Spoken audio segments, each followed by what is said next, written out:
बोलो दुर्गा माता की जय, सब देवी देवता की जय, शेरा वाली की जय। नवरात्रि में गाते हैं दुर्गा जी के गाना, वही गाना लेके आई हूँ।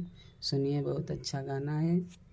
और लाइक करना, सब्सक्राइब करना, अपने दोस्त लोग से शेयर करना और पूरा गाना सुनना, प्यार दुलार देना। मायरिया कौन करनवा भूलैलो ना हो, भूलैलो ना, सुनने की यही राहें गईलू, मोरे घरे अइलू ना। मायरिया कौन करनवा भूलैलो ना हो, भूलैलो ना, सुनने की यही राहें गईलू, मोरे घरे अइलू ना, सुनने की यही राहें गइलू, मोरे घरे अइलू ना।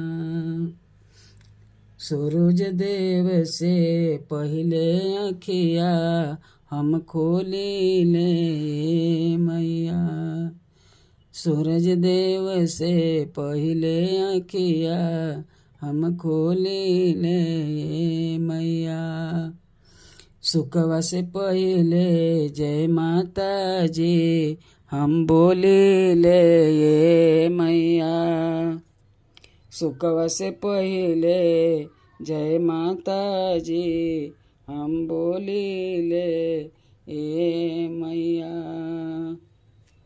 सुकवा से पहले जय माता जी हम बोली ले ए मैया। खबरिया कौन करनवा भूलैलो ना हो, भूलैलो ना, सुनने की यही राहें गइलो, मोरे घरे अइलू ना। खबरिया कौन करनवा भूलैलो ना हो, भूलैलो ना, सुनने की यही राहें गइलू, मोरे घरे अइलू ना। ईटा माटी के घर मैया तू चीने लगलू का, ईटा माटी के घर मैया तू चीने लगलू का, ईटा माटी के घर मैया तू चीने लगलू का। धन निर्धन में भेद करे जब तू ऐसन भैलू का, धन निर्धन में भेद करे जब तू ऐसन भैलू का।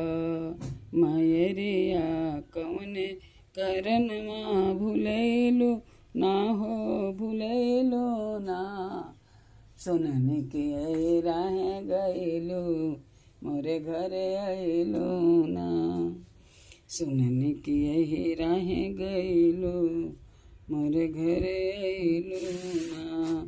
मायरिया कौन करनवा भूलैलू ना हो, भूलैलो ना, सुनने की यही राहें गइलू, मोरे घरे अइलू ना। गैया गोबर से अंगना लिपनी, मटिया से लिपनी भीत हो, गैया गोबर से अंगना लिपनी, मटिया से लिपनी भीत हो। मायरिया कौन करनवा भूलैलो ना हो, भूलैलो ना, सुनने की यही राहें गइलू, मोरे घरे अइलू ना। गैया गोबर से अंगना लिपनी, मटिया से लिपनी भीत हो, कलसा सोनमती शर्मा धरवली, गावेली पचरा गीत हो, कलसा सुन मते शर्मा धरवली गावेली पचरा गीत हो। नजरिया कौने करनमा घुमैलो ना हो। नजरिया कौने करनमा नजरिया कौने करनमा हटैलो ना हो। हटैलो ना सुनन के यही राहे गईलो मोरे घरे अइलो ना। सुनन के यही राहे गईलो मोरे घरे अइलो ना। मायरिया कौने करनमा भूलैलो ना हो। भूलैलो ना सुनन के यही राहे गईलो मोरे घरे अइलो ना। सुनन के यही राहे गईलो मोरे घरे अइलो ना। बोलो दुर्गा माता की जय। सब देवी देवता की जय। लाइक करना, सब्सक्राइब करना, अपने दोस्तों से शेयर करना, पूरा गाना सुनना।